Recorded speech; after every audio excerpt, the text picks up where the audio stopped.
Hey, welcome to the show, everybody. My name is Mike, and I will be your host. This is the Leadership Toolkit. I know many of you tune in week after week, and I hope you continue to. Our whole goal here is to bring you awesome insights from amazing leaders, different verticals of business, different experiences, and be able to have a really good, quality, positive, collaborative conversation just on what leadership is, what leadership isn't, how you can win, and how you can overcome when you hit a wall, right? I hate saying failure, but sometimes we do take those L's, right? And you got to be able to figure out how to overcome and just keep going.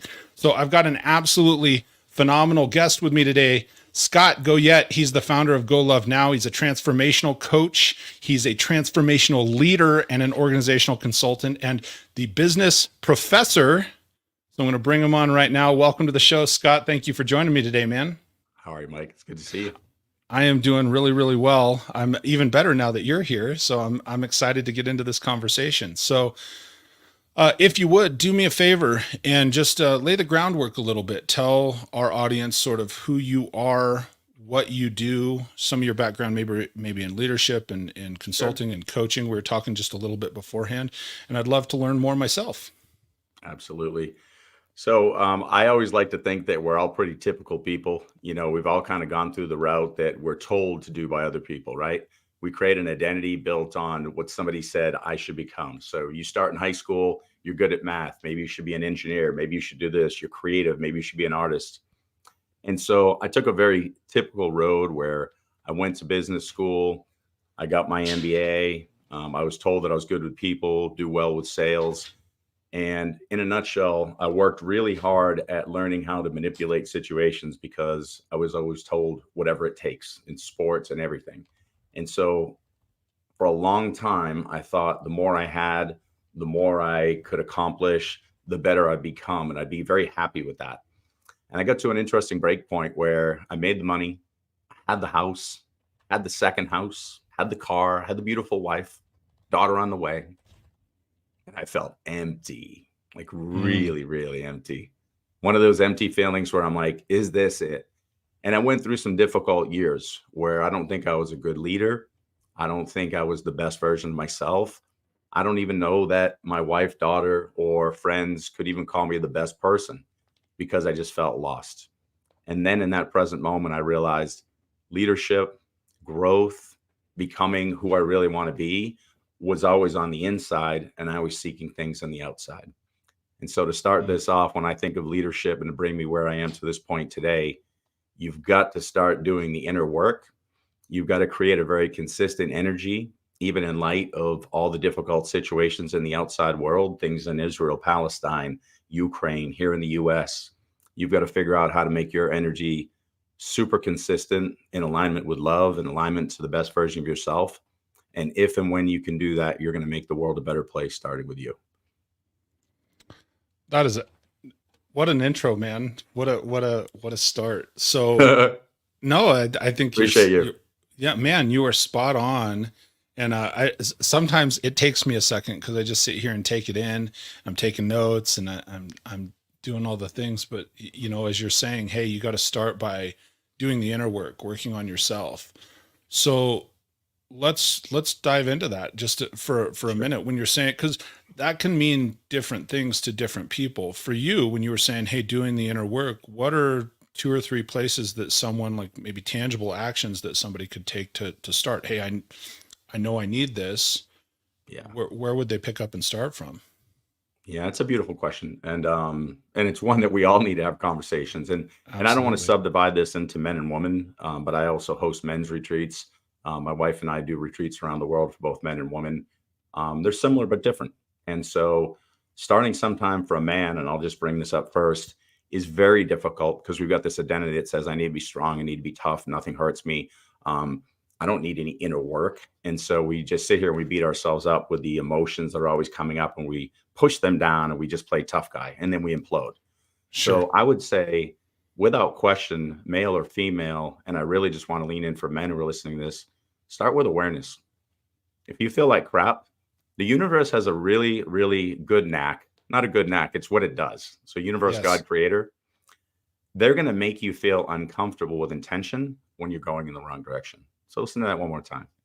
the universe, God, creator, whatever your belief system is going to make you feel uncomfortable when you're going in the wrong direction. So I'll share with you a real quick analogy that I share with all my coaching clients, and people are probably Yeah. so sick of it who are listening to me.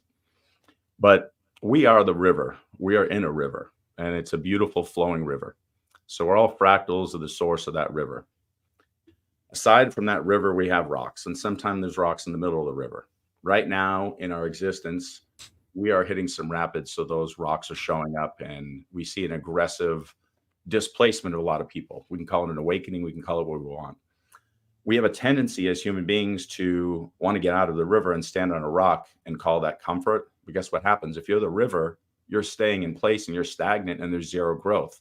You're going to have to grow sometime. So we have people getting out of the river saying, my belief system's right. My political party's correct. You're stupid. You're an idiot. And they're all standing by the river. And how this all heals is awareness to get back in the river. And so metaphorically, that sounds, great. So I just jump in a river. Take note of your feelings. Are you sad? Are you getting these weird thoughts? Metaphorically and literally, just turn around and take a step in the opposite direction. And that's, again, it's easier said than done, but just start thinking about it. If you're aware and you're feeling like crap and you've got all these horrible thoughts and life doesn't feel good, you have a responsibility to yourself, and yourself more than anybody else, to yourself being the best version, to turn and face the other direction and take one step. Man, that is strong. Well, and I think the realization, it's strong and it's simple. We get there's something to be said about focus, isn't there, Scott? Like, we get so fixated on, it's like the blinders on a horse, right? We're so fixated on, well, this is where I'm headed, and so that's where I'm supposed to be going. And I think you said something really, really powerful there, is the fact that sometimes it just like, look, and what I'm hearing, not even turn around, just shift. If I'm looking over here, if I'm looking this direction, I have an entirely different view. The difference between this way, and I'm in Colorado, right? The difference between this way, I have a beautiful set of mountain ranges. If I just turn around and look the other direction, I can watch the sunrise, right? You have a completely different perspective for where you're at without, man, the crazy thing is, you're saying it like, it doesn't even take me having to physically move. I mean, it does, right? You said take one step, but it can be such a micro step. Oh my gosh, that's beautiful. Like the fact that have that awareness and that focus of where you're at. And the other thing I fixated on, and I do a lot of repeating just because, so that I can get clear on what you're sharing. I do the same thing on our show too. I want people to hear it multiple times, because maybe your voice articulates it better. Maybe it doesn't matter. Just help them get that. And to make sure I understand this, because I learned so much from my guests, right? When you said, hey, God, the universe, whatever your belief system, I'm very faith driven. So God he will tell you when you're headed the wrong direction. And we are so fixated with what's in our head, we're spending time listening to ourselves instead of all the signals that are outside of us, right? Thank you. It's like we're going, oh, well, no, but I think this, I think that. And it's like, well, if you're only always looking at this direction or listening to the same perspective, you're going to get the same outcome. And when you continue going for the same outcome, right? Definition of insanity. And that's why you continue to stay in that spot. So I think that's really powerful. So first step you said is awareness, and you gave some little things. So what would be either step 2 or another activity that someone could engage in, men and women? And I'm okay leaning into one or the other. So sure. So I think people like simple science too, because sometimes you start talking about inner work, people get into, oh, is this woo? Oh, what do I have to do this? What do I got to meditate, do breath work? And sometimes people have resistance because they think it's like the devil's work, or it's they don't see the value and realize the science behind it. So I'll share some simple science. What I'm talking to you about right now, one of the reasons that we hyperfixate focus, what we focus on becomes our reality. If I start focusing in this direction, the river's here. And let's just say for you specifically, Mike, the river is God. The river is us. The river is returning to oneness, back to heaven, wherever we're going. Okay. When I start looking in this direction, and I see those people are bad, those people are the problem, the only reason why I'm not where I want is because of that. That's a very analytical thing. So it's coming in our left brain. Patterns form in our left brain, and with the inability to step into our right brain, literally is going to put me into a situation of on repeat, on repeat, on repeat. When we listen to people who have contemplated suicide or attempted suicide, they're stuck in a pattern saying, I'm not enough. I can't do this. The world won't fix, but whatever. And they're stuck there. So whether it's that or just bad behavior or filled with anger, if I'm staying in a space where I'm stuck, what do I want to do? I want to move into my creative brain to break that pattern and then recreate a new pattern. So let's just visualize it. I'm looking at these people are bad. I'm so angry at the world. Instead of being present and loving, why them? I hate this. This is disgusting. It just keeps on autopilot. So if I'm in that situation, what do I do to jump into the right brain? Well, I'll tell you, there's different brain waves. We've got beta, our awakened moment, alpha, easy, intro to meditative state right before bed and before we wake up in the morning. We're in theta. That's where we're, connecting to the subconscious mind. And then delta. One of the things that I want to do is get into an alpha state. So I want to do something creative to shift my processing. So when I'm in that, everybody's wrong, everybody's bad. Listen to a nice song that gets me, do some artwork, go for a walk, do something, a nice meditation, get into that space and actively start to say, why am I unable at this time to get into this present moment and start to break that pattern? For me, I'll go to the gym to shake it up. Then I might do a meditation. I might do some yoga. I'm not saying my practice is perfect. Just make sure you're going to that light meditative space, whatever it is for you, where that is not your hyper focus. You'll feel it. You'll literally feel it when you actively say, I want to move into that alpha space and not constantly be in that beta. The world's against me. This is this, this is this. So that's what I'm doing mentally. And then simultaneously, my shift will be, here I am in this present moment. There is the world I want. What action steps do I have to take to move to that? And so maybe my first step will be, today I'm going to be kind, and everybody I see, I'm just going to smile at. There's my simple step. I didn't even have to move. Wherever I am, I'm smiling now. I guess I moved my mouth. I smiled. Right. Something that simple. Right. Well, and it becomes a reflection, right? One of the things that's so unique, and again, some of the stuff I'm hearing you say, like listening to a song, right? We go through these sort of hypnotic states in our day. And I've talked about this with people, like when people are driving to and from work, right? You started out in a space and all of a sudden you end up at work, and anybody can relate to this. You go, oh my gosh, how did I get here? Like, I don't even remember the drive. It's because we become so numb to that state that we are like, we start to block out the other stuff. And so like when you're saying is, okay, I become numb to this state because these people are bad and this and that. And we start to almost hypnotize ourselves in a way that that's all that we see. And one way to break that, that's one of the reasons how, and to relate to anybody, if you're listening to this on audio later, or if you're watching, when like, it's so powerful as you're sharing this stuff. Like, you and I are going to connect on a lot of things, Scott. I'm excited about this because when you're saying, hey, listen to a song, that's why instantly in our brains, you hear that, whatever that one song was that you heard as a sophomore in high school, and mentally you are immediately transported back there. Yeah. You're just immediately put in a different place. Or you've probably experienced this where all of a sudden, like, and we've all had multiple relationships in our life. You were sharing beforehand, hey, you're happily married, I'm happily married. But there's those times that you'll be passing by someone in the mall and you catch that whiff, just that one scent of that perfume that, an ex relationship is wearing, and and immediately your brain starts to associate and you go, oh my gosh. And you're in a completely different place, completely shifts your focus. And, same thing. The third thing, like if we're in an argument with our spouse, I've been there, don't love it, but healthy relationships, you have healthy arguments, and to be able to have a conversation, there are a lot of times you get into that.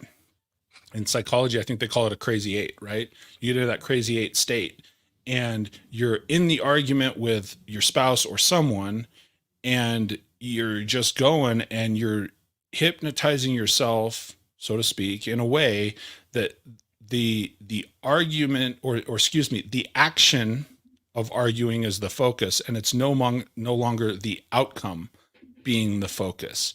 And so you'll go to it, and if you've probably experienced this, Scott, you'll look at your spouse and go, what are we even arguing about? Oh God. Yeah. It's just like, I don't know. it's because you got so engaged in that sort of activity. And I think that that's what you're sort of likening this to, is like, you can change somebody's whole state of mind. You can change that whole process and that focus. If you smile at somebody, an amazing thing will happen. You smile at someone, they smile back, right? It changes that Mhm. whole model of the world for just a moment. So what would be something else? Any one other one to add? So you said Well, awareness and yeah. So focus. awareness, and then just, exploring how to take that first step. I think another piece too is really realizing what energy means and what you Okay. are as energy. So what you were just saying, and I'll just kind of give a general example. Let's say right now I feel like I'm in the flow, I'm in the river. So somebody's Hmm. listening, going, I know what you're saying. I feel like I'm really in the flow. You probably are. Hmm. Maybe you stepped off a rock, you're in it. But here's what the universe is going to do. Here's what God's going to do. God wants to make sure that you're actively in the river. So you're intentionally in the river. It's not like you fell in. Hmm. And so God's going to give you an opportunity to get on a rock. So your energy is consistent. You're doing great with your kids. You're doing great as a coach. You're doing great as a teacher. You're just in sync. And then a trigger shows up. Somebody does that one thing that reminds you of that one time, and your energy shifts. Now, Sure. that is nothing more than an opportunity. It's not a problem, right? It's an opportunity, but we're going to Right. call it a problem. So here we are. I'm sitting here and I'm going, you've got to be kidding me. What's wrong with you? You're an idiot. Oh, I can't believe it. Now I go home and I want to go back to my inflow energy with my wife, with my daughter. My wife's like, do you want to take a bike ride? I'm like, sure. But my energy sucks because I'm still in that space and I'm riding with my daughter. We're not having a nice time. She's like, what's wrong? I'm like, nothing. There's something, and my energy is dictating it all. So the universe, God creator, has allowed me an opportunity to see how far I've really gone, how far I've really grown, how far I've really come. And I, in this one instance, might blow that because of old triggers. So I get on the rock and I stay on the rock pretending I'm in the river because I'm being dishonest with myself. So another thing is to take note when something happens and there's a trigger. We have a few things we do. Either we just handle it poorly and then we feel an emotion associated, shame, here I go again, guilt, what's wrong with me, whatever, or Hmm. sadness, oh my God, I just suck, or anger, whatever, we're feeling it. We don't want to we don't want to stifle those emotions. We want to process them because, like we were talking earlier, that's what's going to remind me, hey, I don't like this feeling. It's good. I want to be angry. I want to be sad. I want to feel shame. So I know how to not come here again. Now, what can I do next time I have that, situation?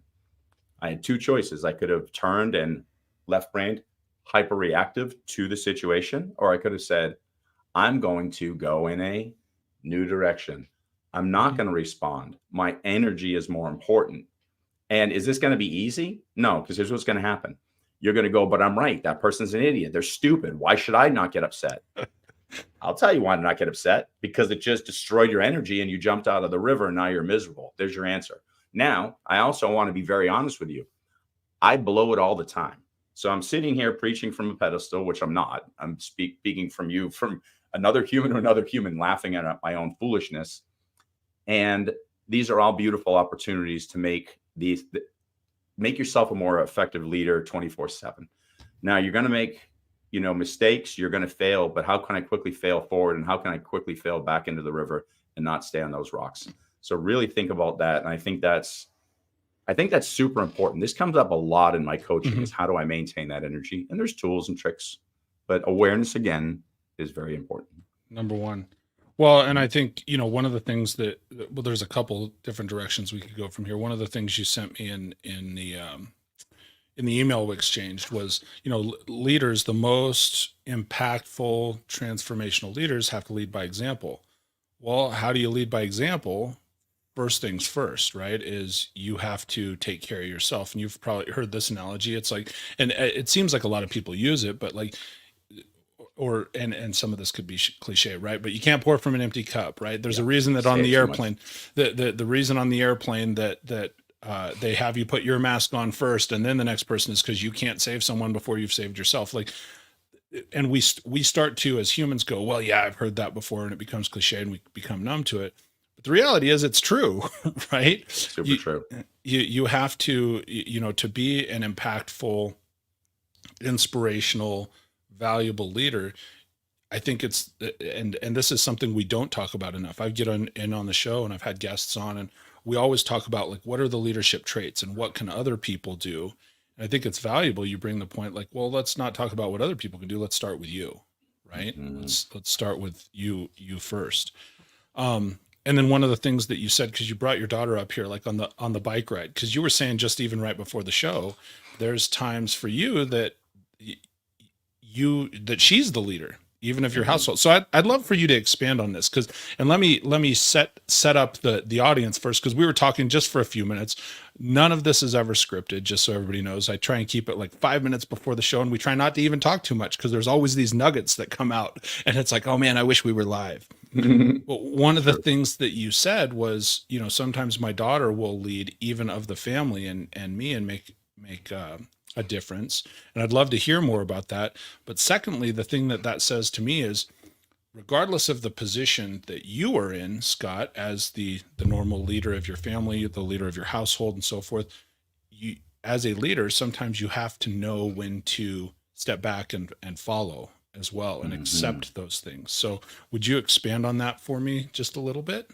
Yeah, and when we were kids, we used to hear the cliches of, like, children should be seen and not heard, and all these crazy ones that came from way back in the day. Sure. Um, I get that, and don't ever talk back to an adult. Don't ever. And really, what I'm hearing with that was, be quiet. We've had a long work day. We got a lot of stuff going on. Don't ruffle feathers, and don't ask questions because we don't want to think because we're tired.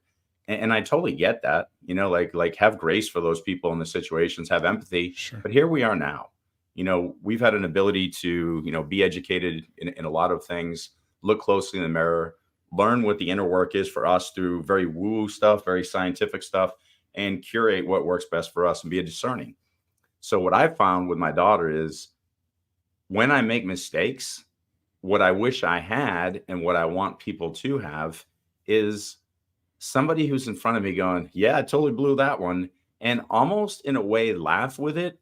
But sometimes they're Sure. serious. The kids like crush because you did this and it upset me. I want to laugh to an extent, but also say, "Hey, this is serious, but you know what? This is going to be over in a week, and what do we do now to move forward?" So what I'll Mhm. catch her doing is, here's a beautiful thing about being a coach, and I know you understand this, being a podcast host, supporting others, being a speaker. Sure. You say a lot of stuff, and a lot of people listen to you. And so a lot of people are going to call you on your BS and ensure that you're a genuine, transparent, authentic person, which I am. But guess what? I make mistakes. And who's going to notice it most? My daughter. Yeah, the Because people I'm that are telling her closest all to the you. time, I'm saying, here's our lineage up until this present moment. And look at all the things that I've become because of the past. What I would love for you is to find the best in me and take and become that and become way better. So I tell her, I go, I'm going to mess up. So she literally takes that and looks at me and goes, "This is one of those times." I'm like, I need to shut up because I feel like I'm learning more in this family than she is. But that's the way it should be, because I've got the wisdom of yesterday and my experience to today, but Mhm. I also have a lot of things to unlearn because the world is less than perfect. And so if I can help her learn these lessons quickly through what not to do, then I'm just as good of a leader and a coach and a dad than doing something that's perfect that she follows suit. So I love when I'm wrong. I tell my students all the time, prove me wrong at least 10 times this year, because then I'm getting paid to get better. And they're like, "That's true." And I'm like, "So just keep proving me wrong. I'll never argue with you. If I'm really wrong, I'm getting paid to get better." So no, that's That's it. That's it right there. No, that's a really powerful statement. When you said, "Hey, prove me wrong," you said at least 10 times this year. Let me ask you a question. The How do you deal with that? When someone is proving you wrong, how do you deal with that? Because it's easy to, um I think, as humans, right, human nature, it's easy to get defensive. It's Yeah, easy to just take it as idle criticism. sure. So when somebody is coming to say something to you, whether it be your daughter or a student, right? Somebody that's and let's just say, for lack of a better term, they're not quite on that peer level yet. They're there to learn from you, but they're offering this feedback, criticism. Um, how do you deal with that? How do you process it? So And I'm going to say this because just assuming the whole world is listening and seeing if I'm full of crap or not right The now. whole world is listening. There you go. So with that assumption, so that those people are going to go, I've seen you snap at people and say you're not this or you're not that, and get aggressive with people. When somebody's trying to prove themselves right, which doesn't happen in a classroom, prove themselves right they're trying to manipulate and be a wordsmith and try to think they're sneaky to get their way. I will be the first to attack them because I don't like manipulative leadership. I've been in a space of that and I don't want that. So that's a trigger for me. Now, in a student example, or people who are really trying to better themselves, and we can have a beautiful conversation about, I see your point. Wow. I just have fun with it. So it's really about intent. If you're coming to me and saying like, I can't see how that makes sense in today's world, that might have worked then, but marketing's different. We've got influencers. How could that be? And I'm like, you've got a really good point there. Let's talk more about that. And I'm actually excited. So for me, it's all about intent and energy. If you come at me, I am from Boston originally. I still have a fiery side to me. I'm a very competitive human being. I'm 52. I still play basketball with 20-year-olds. Sometimes they're like, you're a life coach? They're like, you're mean. And I'm like, only for 2 minutes on the court. I'm like, I'm leaving it here. And they're like, yeah, but it's true. You're always like, afterwards, you're like, you played really well. Well, why were you yelling at me during the game? Well, part of the game. So it's definitely divided for me. It's the intent, the energy, how you're bringing it. But I truly do love to grow. And I truly do love to be wrong in the sense of we're collaborating to become better. Now, if you attack me, I still do have an alignment to this as my identity. And I probably have things I still need to grow up with. And I probably have more healing to do, like all of us. So I could be less reactionary and more responsive without a question. Sure. So comment that I thought was pretty good here. Sam posts up here. He says 100% are kids, because we were talking about your daughter here. Expose us and teach us if we're willing to notice. There has to be a willingness to notice, to listen, to learn. That's awareness. And he says the value of the childlike filter of BS, it's priceless. I love it. Thank you, Sam. I love that. Yeah, that's phenomenal. So when somebody, and you said, hey, I'd love to collaborate. So how do you, because I think a lot of times people do come to us, they see us in that leadership role, they see us in the teacher and the coach role. And so they're saying, hey, here's this problem. Yeah. And they're looking to you for the solution, right? So as you're saying that, maybe it's not a criticism, but they're saying, well, Scott, or Professor Scott, like what is that? Like, I'm seeing this. And so they're looking to you for that solution. How do you then encourage them to come with their own ideas and be part of the solution? Yeah, I love that. So I have a thing. Anytime somebody says I have a problem, or anytime somebody says I'm afraid, I always have them flip the script and transmute what they're saying. So a problem is really an opportunity, and fear is really no different than excitement. So we look at an MRI scan of the brain, it's the same thing. Oh, I love this. So what I try to do with people real quick is, when I say, why are you afraid? Whatever. And then, why do you think it's a problem? And I want people to lean in and take a problem as an opportunity, because what is business? I'm teaching two things. I always call it right shoulder, left shoulder. I'm teaching business principles, the principles of business, finance, marketing, management, leadership, ethics. And I'm teaching business principles. Are you a good listener? Are you a good communicator? What does it take to become a good leader? Are you with a friend group or with peers that are that what you want to become? Because if you're staying with people at a low frequency, then that's where you're going to level off at. And that doesn't mean to not love your friends and whatever you grew up with. We all want to do that. But how do I elevate in frequency? I have to elevate in my network. Super important stuff. So yeah, I think that's the biggest piece right there. Sorry, I'm typing this in. Elevate your network. Yeah. I think that was a really good response. That's something that's strong. Because it's an extension of you. And listen, like, we have these conversations all the time, especially if we're from like a city like Boston. You have a lot of friends who, might make choices to do different things. You grow up in a city, you grow up in a small town, it doesn't matter. There's going to be friends you're best buddies with. But if you do the inner work and you grow exponentially and stay in the river, just listen to the metaphor. I'm downriver. Does that mean I don't remember that rock I flowed by? No. Does that mean I don't love that rock? No. It means I can't stay next to that rock because I'm in flow. If that rock says, can you come back? My father passed away and we have the funeral. I'll be the first one to swim back upstream or come back to that part of the river and get in the rock. But that's not where I can live my life in the present moment. That's really good. That's really good, Scott. Thank you for sharing that. So, um, maybe shift a little bit when you're talking about, because you said elevate your network, Mhm. and I've heard it said similarly, like we're the sum of the five people that we Sure. invest the most of our time with. How? Let me think about how I'm going to formulate this question, because it's easy to see people that are ahead of us and try to gravitate towards them and say, "Hey, I want to Yeah. be in that circle." Um, how do you address those people that are not in flow with you? How do you address those people that want to stay on the rock? Do you just keep going, or do you address it at all, or do you cut ties? What's Yeah. the process? I mean, because I've heard it said, for example, like love your family unconditionally, pick your peers. And so how do you address that when you are trying to elevate your network, when you're trying to grow, and some of those people are not?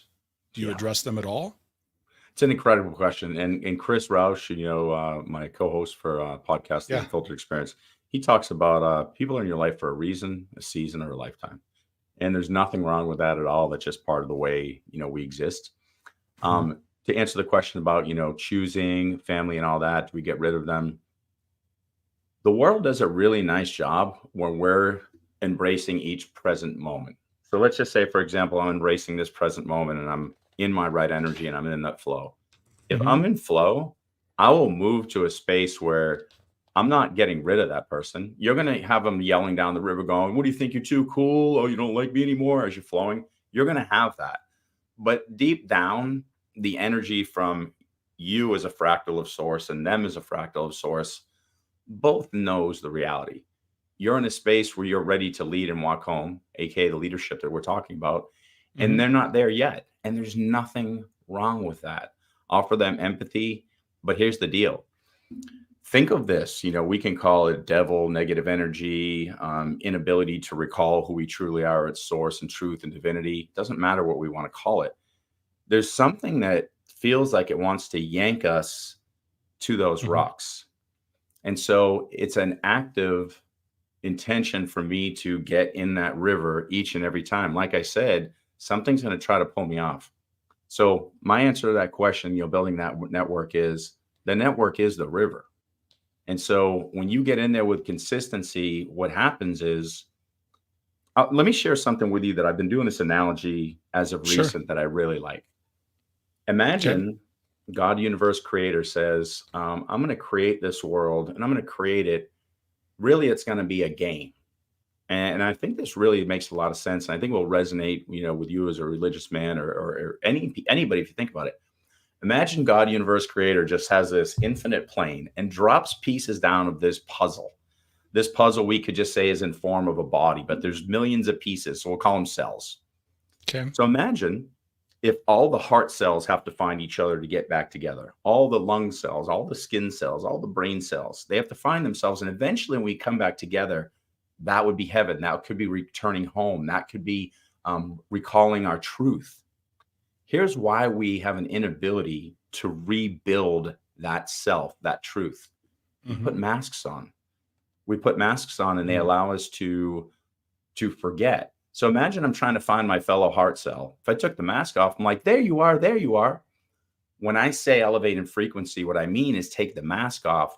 Those who are awakening, getting off of autopilot, as you were talking about when you're driving, get on autopilot. Like I've been driving 3 hours. Once you Mhm. get to that space where you're in an awakened place, really what I'm saying is you've removed the mask so you see those at the same frequency. It does not mean you don't value the lung cell.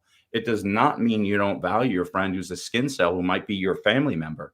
It Mhm. means in this present moment, I'm trying to find the pieces to help me elevate in my brilliance so I can share that with the world. So I still love you, lung cell, and I see your value. But right now, I need to walk over to this group. So I think that explains a lot of our desire for this certain tribalization, or you meet somebody and you're like, dude, you're, oh my God, what you just said. It's because we're Oh, feeling our truth. We found somebody of the same frequency, the same cell, the same part. And once we all compose those pieces again, we're going to recall the whole, the truth. And that's so good. I feel like I've said that. I don't have anything new to say. It's just so good, right? That it like the, everything you're sharing resonates with me. Like it's significant. Like I get it. Um, and I think it is interesting when you're saying, "Hey, relate this to sales." Because there is no one most important piece of that puzzle. No, There's not no, one. that's the point. It's Like the CEO matters, the janitor doesn't, the heart. Like we all have this thing that we've just created. Competition needs to be here. sure. Collaboration needs to be here. And we've blown that. Oh man, that's the truth. Let me shift gears on you for a second, if I may. So as we're talking about leadership, I'm going to go to a more traditional question here, because one of the things that we do talk about, and everything you've had to share, Scott, like I got half a page of notes here. I'm trying to type stuff in the side and so forth and I will tell you, for anybody that is either watching this live, if you're watching it later, if you're listening to the audio podcast, man, if you know somebody that needs to hear this message, share it with them. Throw the thumbs up. That's how we grow on YouTube, right? Is you like the show, you share it with people that it can be impactful with. And Scott, you and I were even talking right beforehand. It's like, hey, if there's one person that hears this piece of the message, and I can tell you there's some of it I need to hear from you today. So thank you, Yeah. and bless you for that, man. On a more traditional sort of path, traditional sort of sense, what are some things that you look for? Let's call them leadership traits or leadership characteristics, because while you're at the top of your game, you're doing consulting and you're teaching, and most of the time people are looking to you and for you for things. What are some things that you look for in somebody that you want to follow? Mm.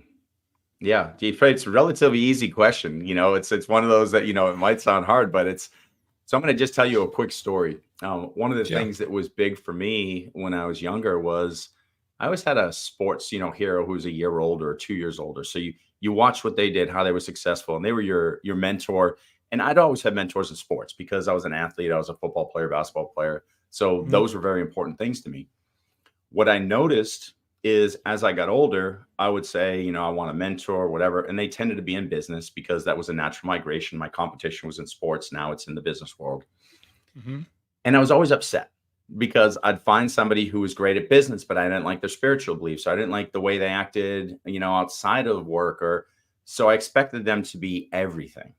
Does that make sense? So I Sure. was looking, yeah, and I realized mentors really need to be, I don't want to say one dimensional, but have a spiritual mentor, have a business mentor, have an athletic mentor, a fitness mentor, whatever. But what I found out, to answer that question is I was able to pull the different things from each of those people and figure out what I want to become. And the thing that bothered me most was the lack of genuineness, authenticity, transparency. And I've really fallen in love with the word genuine. I want to be a genuine Mhm. person. Like if you hang out with me for like 2 days, you'd be like, he might have said too much because you're almost like, there's too many things that now I know maybe not to like about you. And here's my thought: you're not in my frequency. You're not who I'm supposed to be aligned to if that's really where you're at, because my mask is off. So one thing is being genuine. I love transparency, authenticity. I had a bad week last week. I was a jerk to a few people. I got caught on a rock. I allowed myself to be ridiculous. I went and apologized to every one of those people. Said, man, I was just doing horrible. Sorry. I wouldn't be surprised if those people honor me more now. And if they don't, then they weren't meant to be in direct alignment with me. And that's okay. I'm not going to be a Wow. perfect human. Communication.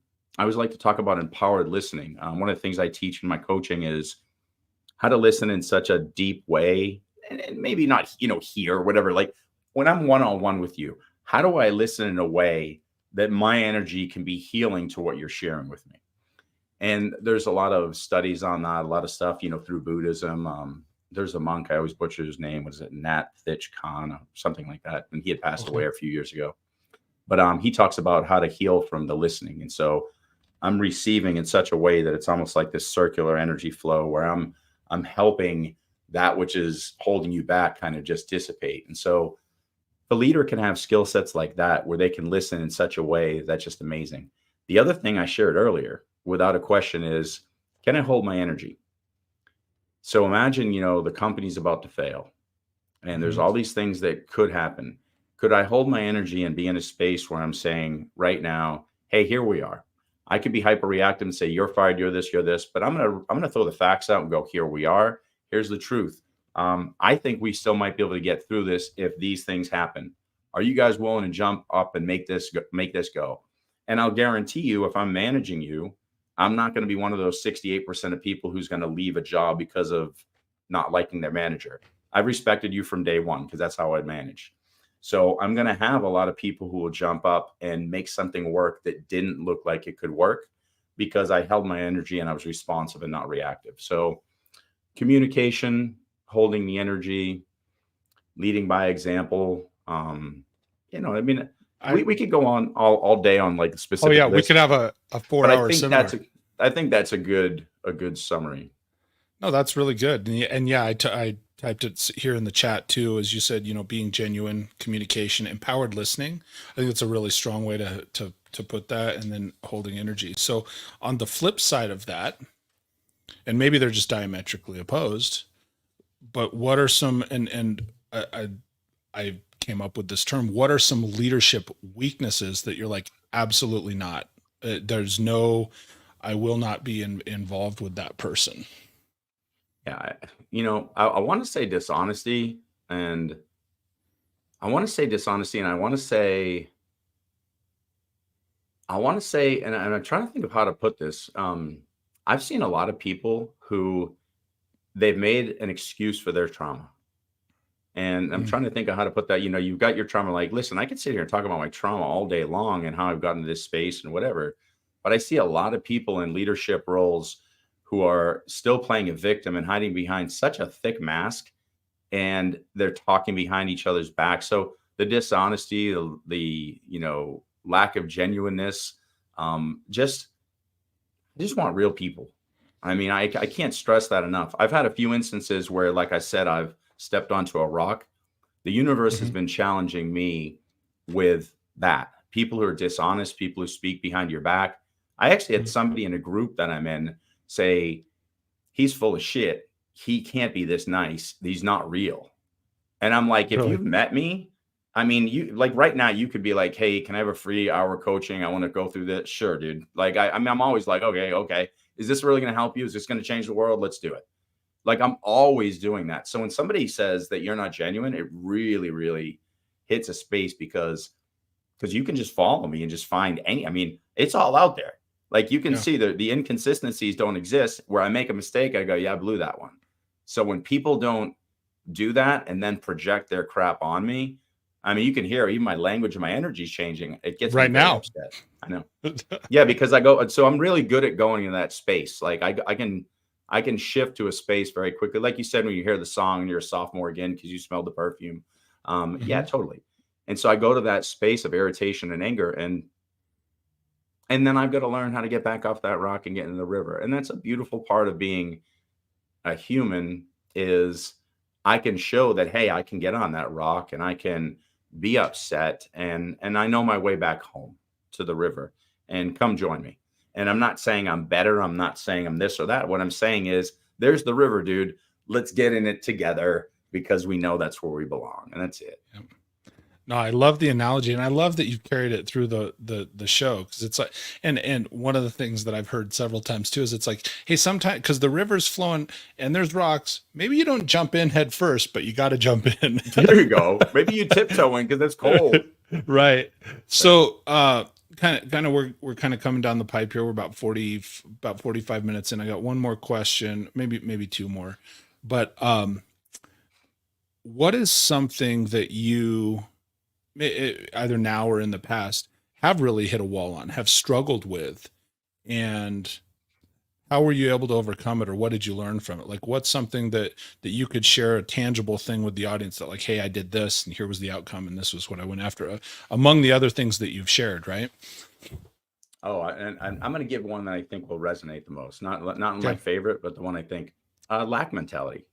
Coming from a mom, single parent mom, you get the comments, whether unintentional, you remind me of your father, and I'm going to do the Boston accent. Your father used to do that, whatever. So I had this very like negative belief about myself and like we're not enough, and we didn't have money, we didn't have things. So I was always like, where's my next meal? Not like, again, like we always had food on the table, but again, when I say next meal, it might have been Morton honey buns or those TV dinners. Like, it's not like we were starving, but we're definitely, it's a single mom. It's like what you think. We got a 1-bedroom apartment. It's great, but I was always afraid, and I was always afraid I'd have nothing forever in my mind. I was just, because I lived in a town that was very subdivided. We had the poor part of town, and then there's Linfield, it's north of Boston. And Linfield was all the rich kids. And then you had the private schools, which I ended up getting to go to through some luck. And so there was a point where there's a big divide where I'm like, they have all this stuff and I have nothing. So I took that with me for a long time where, well, how am I going to do that? How am I? And I projected well. I made people think like, oh, he's confident, whatever. Sure. But behind that mask, I was full of it. And so overcoming that is, you spoke about it earlier, filling that cup. I was riding from an empty cup and doing so much for other people. So I felt validated. And you can't do that. You can't seek external pleasure by helping others. You've got to fill your cup with joy. And that overflow of joy is what's going to remove you from that space of lack. So now, do I still fall into it? Oh my God, yeah, absolutely. Yeah. There's days where it's don't forget, that's programmed into your DNA. You've got all these experiences. You're here in this present moment as a conglomerate of everything you've done. So it still exists in me. And I hear people talking about therapy. I can clip it at source and it's gone. Of course it shows up. What do I do with it now? And so now, and we can talk about this one all day, but we can talk about the idea of what is abundance, what is lack. This is what I'll say. Okay, when you find your other parts, your other heart cells, your other lung cells, you're a part of something eternal, perfect, of source, of God, universe, creator. You weren't put here to fail. You were put here to succeed. Free will. You've given gifts. If you found your gifts and your brilliance, then you deserve to be energetically compensated. What that looks like to you, it might be free time, might be people who love you, might be money, might be opportunity to travel and gain new perspectives and share and coach. Let that unfold for you. Because for me, success is I've traveled around the world with my family for a year, went to 30 different countries. I've been to more than a quarter countries in the world. I've seen a lot. I've had a lot of opportunity. And honestly, that opportunity has been created by me believing in myself. It's not an accident.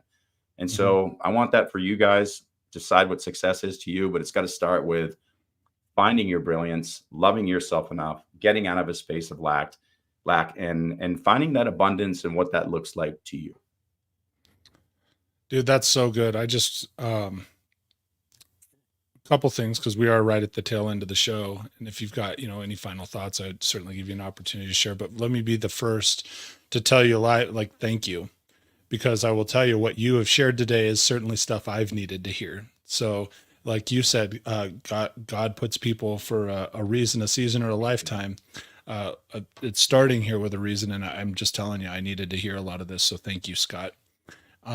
Any final thoughts as we're wrapping up here? Yeah, just start with awareness. One of the things, I was telling Mike, I stopped doing a lot of motivational speaking because I didn't like just telling people a bunch of things that they deep down know they need to hear so they can have some cocktails later at the event and go home and go, this guy said this thing and oh my God. And then they forget. It's a dopamine rush. It's a disservice. And so what I want to do now is tell you to take one thing, find a coach, find the right 5.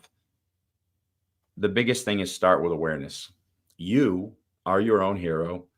You have the full capacity to change everything in your world starting right now. End of story. Don't let anybody tell you otherwise. Anything that you're seeing right now, anger, sadness, certain emotions that you might deem negative, but are necessary. Thoughts that feel gross. Why am I thinking all these angry things or whatever? I promise, just turn. Once you turn, the universe is going to put an opportunity in front of you to take a step forward. A person who needs assistance, some trash that needs to be picked up. It can be the simplest thing. Just pick it up. Just smile. Just say hello. It's that simple. It's that simple. Like there's no rocket science behind it. This life is literally an opportunity to walk yourself home. Just take notes from the universe and listen. That's it. God, universe, sources, creator is talking to you through me, through Mike, through your neighbor, through all of us, because we're all part of that. And we're walking ourselves home to get in the river. That's it. And in the process, enjoy the present moment. Thanks, man. Thank you. Appreciate you for that. And for anybody who is, if you're listening on the podcast, I don't think I mentioned this yet, but you can connect with Scott. Go to scottgoyette.com. It's SCOTTGOYETTE.com. Just go connect with him. He's awesome, as everybody can see and hear here. So, Scott, thank you for joining me on the show today. I appreciate you very much. I'm going to go ahead and take us out. And that is going to bring us to a close for another Leadership Toolkit. Big shout out. Thank you to Scott Goyette for joining me today. Make sure, do me a favor, as I mentioned before, throw some thumbs up on the episode, because that helps us grow. Share this video, share the audio with somebody that needs to hear this message. And I promise you, there's somebody in your life that needs to hear this message right now. Maybe it's you. Maybe it's a close friend or family member, but share it out, because what we really try here is just to help people grow. Because if you grow yourself, you can grow your team and the people around you. Thank you, everybody, for taking the time to tune in and join me today. Until next Wednesday, 12:05 Mountain, tune back in, join me then. And until then, be great.